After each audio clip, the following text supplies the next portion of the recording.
Dobrý deň, vážené dámy, vážení páni. Problematika schránkových firiem, predražovania tendrov, predražovania verejných obstarávaní je témou dňa. Aj dnes sa bavíme o pláne na predražený projekt nemocnice. Nedávno sme sa bavili o zjavne predraženom pláne na výstavbu obchvatu Bratislavy. Sme toho svedkami dennodenne. Médiá prinášajú informácie o tom, že z hľadiska počtu nahlásených transakcií rastie a stúpa počet transakcií, ktoré smerujú do daňových rajov.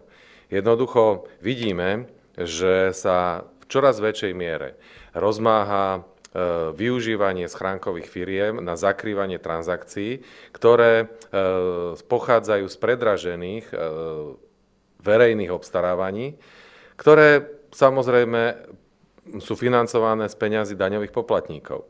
Zanedlho sa budeme zaoberať kauzou ministra Paulisa, ktorý je prepojený s ďalšou schránkou, ktorej predal firmu, ktorú vlastnil s pánom Babišom. A za tým sú ďalšie desiatky miliónov korún, ktoré išli buď ako dotácie, alebo môžu byť výsledkom prehraného súdneho sporu.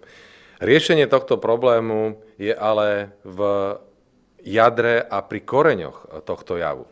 Nestačí na to poukazovať, nestačí sa snažiť pátrať, kto stojí za danou schránkovou firmou. To nás k ničomu neprivedie.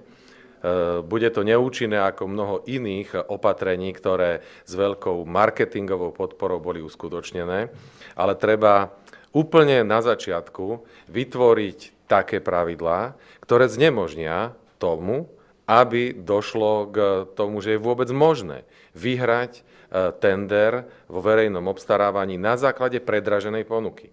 Ako je to možné? Možné je to riešením, ktoré predkladáme v rámci novely zákona o verejnom obstarávaní, ktoré by znamenalo, teraz vysvetlím tú technickú podstatu, že každé verejné obstarávanie v našom návrhu nad 100 000 eur, ale v budúcnosti, keď by sa ukázalo, že to dobre a účinne funguje, môžeme tú hranicu znižovať. Bude okamžite, ako je vyhlásené, z Úradu pre verejné obstarávanie posúdené a porovnané na dostupnom trhu s obdobnými predmetmi obstarania. To znamená, keď sa budú napríklad nakupovať motorové vozidlá, budú mať zadané nejaké parametre, Úrad pre verejné obstarávanie vykoná cenové porovnanie v danej kategórii a zverejní ho. To zverejnenie je to podstatné. On nebude rozhodovať o tom, čo sa má kúpiť, ale ukáže verejnosti, ukáže médiám, ukáže aj tým, ktorí tie ponuky budú dávať, že ten predmet obstarávania, to motorové vozidlo s nejakou kubatúrou, s nejakou výbavou, ktorá bude požadovaná, sa na danom trhu v Európe napríklad dá zakúpiť za tieto ceny. Budeme mať istý interval cien, ktoré budeme vidieť, že toto je obvyklá cena v danej kategórii od do. A ten, kto bude ponúkať predmet obstarania, už nebude môcť ponúknuť o 200-300% predražený tovar. Alebo keď to urobí, tak každý bude vidieť, že to je absolútne nereálne, že to je absolútne predražené, že to je tunelovanie verejných financií. A tento princíp sa dá aplikovať nielen na konkrétne tovary, ktoré sa dajú uchopiť ako spomínané motorové vozidlo alebo nákup počítačov alebo nejakej techniky. Dá sa to kľudne aplikovať aj na výstavbu diaľnic, pretože vieme prerátať uvažované náklady na kilometr, bežný kilometr diaľnice, alebo keď sa jedná o výstavbu budov. Vieme prerátať náklady na meter štvorcový danej budovy. Administratívna budova, obytná budova, školská budova. Jednoducho všetko je porovnateľné v primeranom rozsahu. Všetko sa už niekde postavilo, všetko sa už niekde zrealizovalo.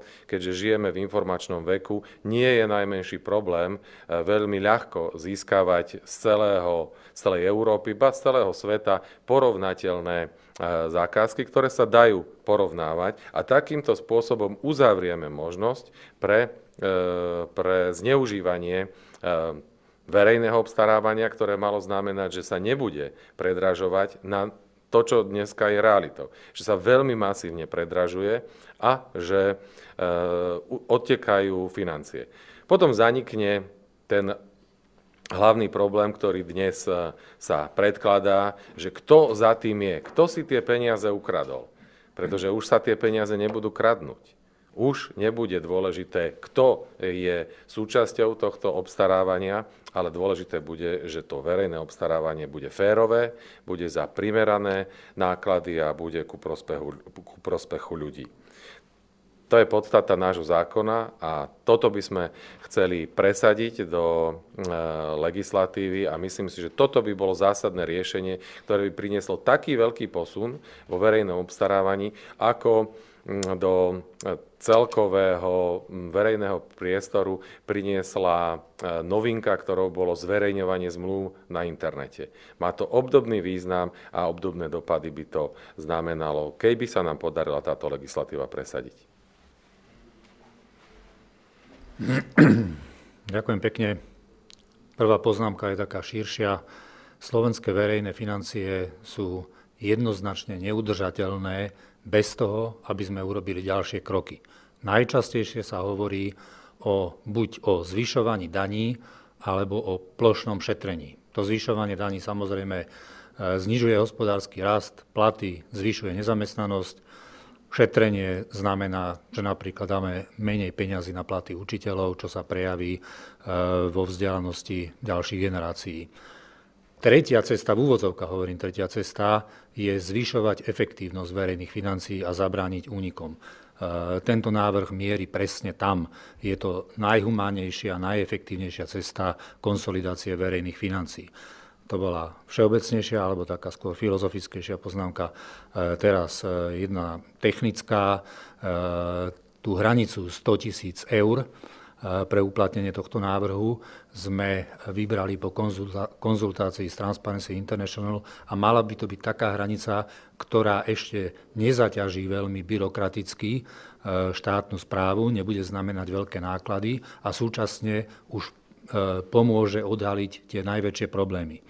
Záverečná poznámka je, že doteraz sa veľmi vláda už roky vlastne snažila chytiť tých, ktorí profitovali na klientelistických projektoch cez zákon o preukazovaní pôvodu majetku.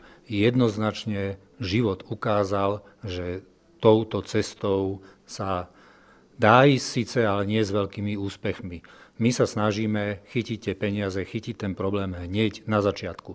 Je to tak, prirovnám, ako keby sa niekto snažil ten tok verejných financií akoby v rieke udržať, a to sme my týmto návrhom, aby nedošlo k priesaku.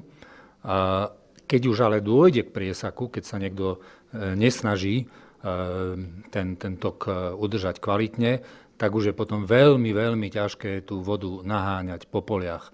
Ten zákon o preukazovaní pôvodu majetku je snaha naháňať vodu po poliach. Ten náš zákon je snaha o to, aby brehy rieky boli strážené bezpečne, aby nedochádzalo k priesakom von z rieky, ktorou tečú verejné financie. Ďakujem. Nech sa páči, vaše otázky.